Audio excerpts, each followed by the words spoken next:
আসসালামু আলাইকুম ওরহমতুল্লাহি ওবারাকাতু। দর্শকবিন্দু, আজকে জুম্মার দিন। তো এই জুম্মার দিনে অনেক মানুষ যারা আসলে জুম্মার নামাজ পড়তে যায় এবং যাওয়ার পরে দেখা যায় তারা জুম্মার নামাজ পড়তে গিয়ে আল্লাহ পাক রব্বুল আলামিনের সন্তুষ্টি অর্জন করতে গিয়ে সন্তুষ্ট অর্জন না করে তারা কিন্তু অসন্তুষ্টি অর্জন করে চলে আসে। তো সেটা কিভাবে আমি বলি। তো দেখেন, জুমার খুতবার আগে অনেক জায়গায় সুন্নতের টাইম দেয়া হয়, অনেক জায়গায় দেয়া হয় না। তো যেই জায়গায় টাইম দেয়া হয় না তারা কিন্তু খুতবার সময় অনেক সময় সুন্নত পড়ে।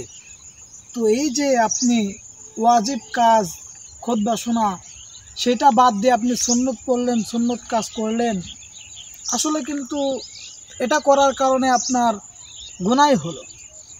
এই জন্য আপনি সর্বপ্রথম ফরজকে প্রাধান্য দেবেন, তারপরে দিবেন ওয়াজিব এবং তারপরে সুন্নত।